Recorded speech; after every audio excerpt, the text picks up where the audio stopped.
तर आज इथे आपण मटणाचे मस्त असे शम्मी कबाब बघणार आहोत, किंवा ह्याला मटण टिक्की म्हटलं तरीही चालेल। आता रेस्टॉरंटची चव आपण घरच्या घरीच करणार आहोत। स्टेप बाय स्टेप रेसिपी आहे, त्यामुळे व्हिडिओ नक्की शेवटपर्यंत बघा। नमस्कार, मराठी सुगरणमध्ये आपलं खूप खूप मनापासून स्वागत आहे। तर चला तर वेळ न घालवता आपण पटकन रेसिपीला सुरुवात करूया। तर शामी कबाबसाठी आपल्याला जो मेन मसाला जो आहे गरम मसाला, तो आपण त्या घरीच तयार करणार आहोत आज। तर त्याचं साहित्य मी तुम्हाला आधी पहिल्यांदा सांगते। तर इथे आपण लवंग घेतले आहे 7 ते 8, इथे शहाजिरा घेतला आहे अर्धा चमचा, जिरे अर्धा चमचा, एक मोठी वेलची, 4 आपण लहान वेलच्या घेतल्या आहेत। त्यासोबत इथे मी 2 तेजपत्त्याची पानं घेतली आहेत, 2 चमचे अख्खे धणे आहेत। त्याचबरोबर इथे 7 ते 8 आपल्या लाल मिरच्या आहेत, एक जावित्रीचा तुकडा, एक दालचिनीचा तुकडा, आणि इथे मी काळ्या मिऱ्याची पूड घेतली आहे। तर तुमच्याकडे काळे मिरे अख्खे असतील तर ते तुम्ही 7-8 घेतले तरी चालेल। माझ्याकडे काळे मिरे नसल्यामुळे मी आज काळ्या मिऱ्याची पूड इथे 1 चमचा घेतली आहे। यातला एखादा मसाला नसेल तर स्किप केला तरी चालेल। या मसाल्यामुळेच आपल्या कबाबला छान अशी चव येणार आहे। अशा पद्धतीने आपण हा मसाला पूर्णपणे वाटून घेतला आहे। फक्त आपण इथे तेजपत्ताचा वापर केलेला नाहीये मसाल्यामध्ये, हा आपल्याला फोडणीत तेजपत्ता टाकायचा आहे। बाकी सर्व मसाले मिक्स करून असे वाटून घ्यायचे आहेत। 300 ग्राम मटण आणि 150 ग्राम चण्याची डाळ असे दोन्ही आपल्याला हवे आहेत। तर इथे मी बोनलेस असं मटण घेतलं आहे 300 ग्राम, असे जे मऊ पीस असतात बोनलेस ते घेतले आहेत। आणि त्यासाठी आपल्याला 150 ग्राम चण्याची डाळ लागणार आहे। आता आपण हे कुकरमध्ये शिजवून घेऊया। तर सर्वात आधी आपण तिथे आपल्याला 2 चमचे तूप टाकून घ्यायचं आहे। तर यामध्ये 2 तेजपत्ते आपल्याला टाकून घ्यायचे आहेत। त्याचसोबत आपल्याला छोटा 1 चमचा अद्रक लसूण पेस्ट टाकून घ्यायची आहे। आता थोडी अद्रक लसूण पेस्ट आपण तुपामध्ये चांगली व्यवस्थित भाजून घेऊया। 1-2 मिनिटासाठी आपल्याला तुपामध्ये चांगली अद्रक लसूणची पेस्ट भाजून घेणार आहोत। आता यामध्ये जे मटण आहे ते टाकून घेऊया। तर इथे आपल्याला छोटा अर्धा चमचा आपला जो मसाल्यातला चमचा आहे, अर्धा चमचा आपण हळद टाकून घेऊया यामध्ये। त्यासोबत मी इथे 1 चमचा मीठ टाकून घेतला आहे। गॅसची फ्लेम आपल्याला हायच ठेवायची, हाय फ्लेमवरच हे मटणाला थोडंसं असं परतून घेऊया तेलामध्ये।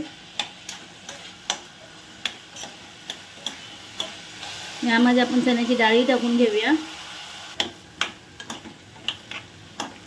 छोटा मीडियम आकाराचा मी इथे कांदा टाकून घेतला आहे। त्याचसोबत आपण जो मसाला बनवला होता आपला तो टाकून घेऊया। 5 मिनिटासाठी याला व्यवस्थित तेलामध्ये आपल्याला परतून घ्यायचं आहे मसाला सकट। आपल्या मसाल्याचा सुगंध खूप सुंदर येतोय। आणि यामध्ये आपल्याला अर्धा बाउल पाणी टाकून घ्यायचं आहे। फक्त आपलं मटण बुडेल इतपतच पाणी टाकून घ्यायचं आहे आपल्याला। याला चण्याची डाळ मी 2 ते 3 तास आधी भिजवून घेतली होती। भिजवलेली चण्याची डाळ आपल्याला इथे घ्यायची आहे। तर झाकण लावून इथे आपल्या मीडियम फ्लेमवर 4 ते 5 शिट्ट्या काढून घ्यायच्या आहे।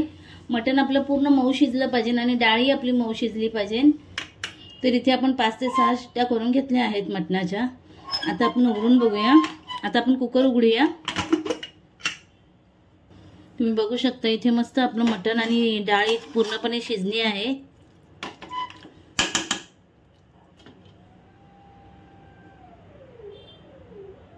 डाळी आपली चांगली मऊसूत शिजली आहे। अशी एकदम मऊ अशी डाळ शिजवून घ्यायची आहे आपल्याला। आणि त्याचसोबत मटणही आपलं व्यवस्थित शिजलेलं आहे। मटणही व्यवस्थित आपलं शिजलं आहे, तुम्ही बघू शकता। आता आपण ह्यातले तेजपत्ते काढून घेऊया। आता याला आपण मॅशरच्या साहाय्याने मॅश करून घेऊया सर्व। पूर्ण आपल्याला मटण आणि डाळ मॅश करून घ्यायची आहे। मी इथे गॅसची फ्लेम चालू केली आहे। गॅसची फ्लेम आपल्याला चालूच ठेवायची आहे आता। आणि हे मॅशरनी पूर्ण मॅश करून घ्यायचं आहे। 1-5 मिनिटं आपल्याला हाय फ्लेमवरच हे परतून घ्यायचं आहे। त्यातला पाण्याचा अंश पूर्णपणे गेला पाहिजे, म्हणून आपण शिजवताना थोडंफार कमीच पाणी टाकलं होतं। मटण आणि डाळ शिजवताना जास्त पाण्याचा वापर करायचा नाही। आता आपण याला काढून घेऊया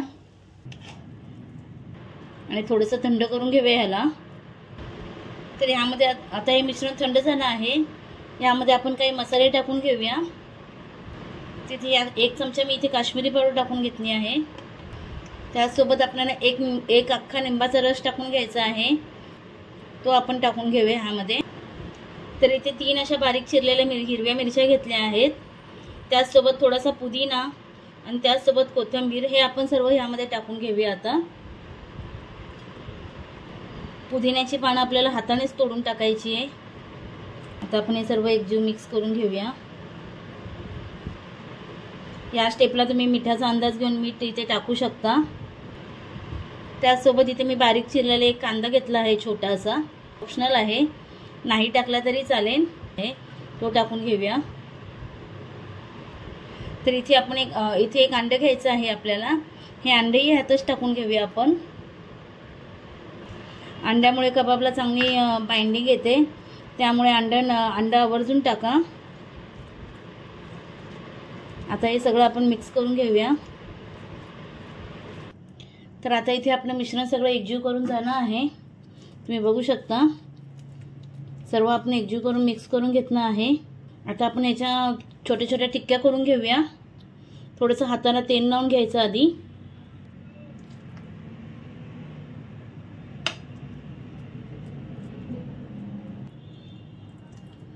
आणि अशा पद्धतीने टिक्क्या करून घ्यायच्या आहेत आपल्याला।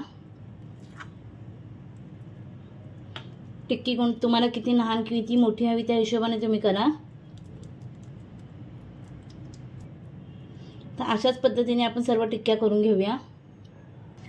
तर इथे आपले कबाब तयार झाले आहेत। आता आपण ह्याला शॅलो फ्राय करायला घेऊया।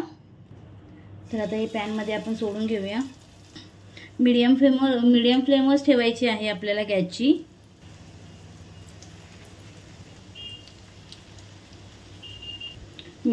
गॅसची फ्लेम आपल्याला मीडियम फ्लेमवरच ह्या टिक्क्या चांगल्या खालून गोल्डन होईपर्यंत तेलामध्ये शॅलो फ्राय करून घ्यायचे आहेत। तुम्ही बघू शकता मस्त असा गोल्डन रंग एक साइडून आलेला आहे। दुसऱ्या साइडूनही व्यवस्थित शॅलो फ्राय करून घेऊया। दुसऱ्या साइडूनही व्यवस्थित आपले शॅलो फ्राय झाले आहे। आता यांना आपण काढून घेऊया।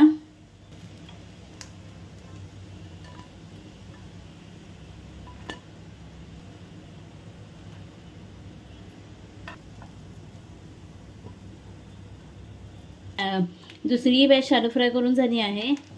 शमी कबाबला किती छान रंग आला आहे तो। दोन्ही साइडून आपण ह्याला आपण चांगलं खरपूस असं भाजून घेतलं आहे।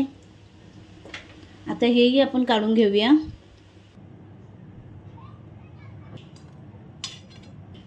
तर गरमागरम शम्मी कबाब आपले इथे तयार झाले आहेत। तुम्ही नक्की करून बघा आणि तुम्हाला माझी रेसिपी कशी वाटली हे मला कमेंट बॉक्समध्ये नक्की कळवा। रेसिपी आवडल्यास एक लाईक जरूर करा, आपल्या मित्रमैत्रिणींसोबत शेअर करा आणि अशाच नवीन नवीन रेसिपी बघण्यासाठी मराठी सुगरणला सबस्क्राईब करायला विसरू नका। अशाच एक नवीन व्हिडिओ सहित पुन्हा आपण भेटू, तोपर्यंत धन्यवाद।